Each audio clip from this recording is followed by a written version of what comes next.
Mari kita berdoa. Kasih karunia dan damai sejahtera dari Allah Bapa dan dari Anaknya Tuhan Yesus Kristus menyertai kamu sekalian. Amin. Salam saudaraku.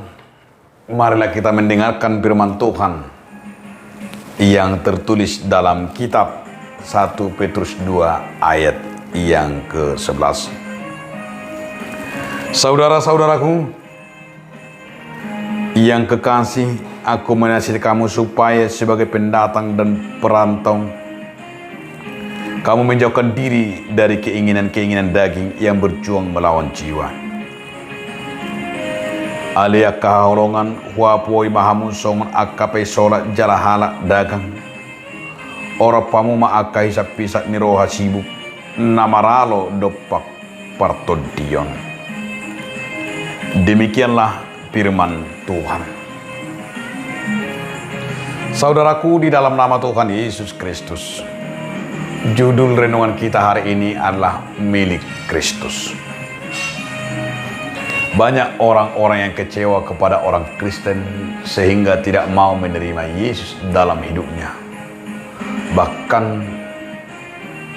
tidak mau ke gereja karena kecewa melihat perbuatan-perbuatan orang-orang Kristen, di mana yang kelakuannya dan perbuatannya kurang baik dan tidak memuliakan nama Tuhan. Nah, di sini kita diingatkan sebagai anak-anak Allah, bagaimana kita akan memperhatikan perilaku dan karakter kita. Di sini Petrus menyampaikan agar kita tidak menyakiti dan tidak pernah cepat goyah. Maka ada yang dikatakan oleh Petrus, sebagai milik Kristus, jangan mudah goyah oleh godaan apapun.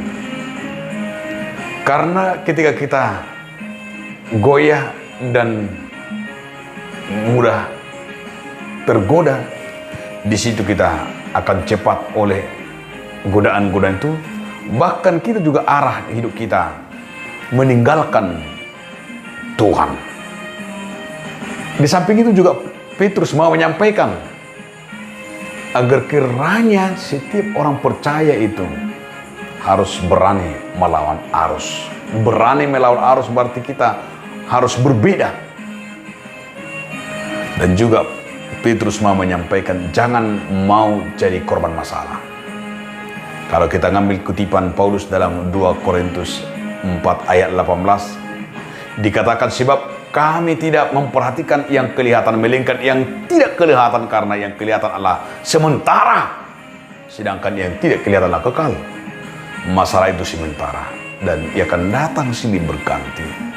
Namun ajakan firman ini agar kita jangan mau di dalam masalah itu mengorbankan diri kita dalam masalah, tapi kita akan melihat bagaimana Tuhan mengizinkan masalah itu terjadi alam buat supaya kita akan mampu melewatinya. Dan kita sebagai milik Kristus harus fokus melakukan yang benar-benar, yaitu hidup kita fokus kepada Tuhan, memikirkan segala perkara-perkara yang di atas, memikirkan segala perkara-perkara yang mau membentuk kita, yaitu tujuan Tuhan dalam hidup kita. Artinya tujuan Tuhan itu bagaimana kita akan merasakan diri kita ini adalah milik Kristus. Tentu kita akan kembali di dalam Dia. Kembali dalam Dia berarti kita akan menunjukkan kita adalah sebagai milik Kristus. Tentu mengarahkan, membukakan diri kita tinggal bersama-sama dengan Tuhan. Amin. Terima kasih Tuhan pada kesempatan ini yang diingatkan agar kami sadar Tuhan, kami inilah milik Kristus. Amin.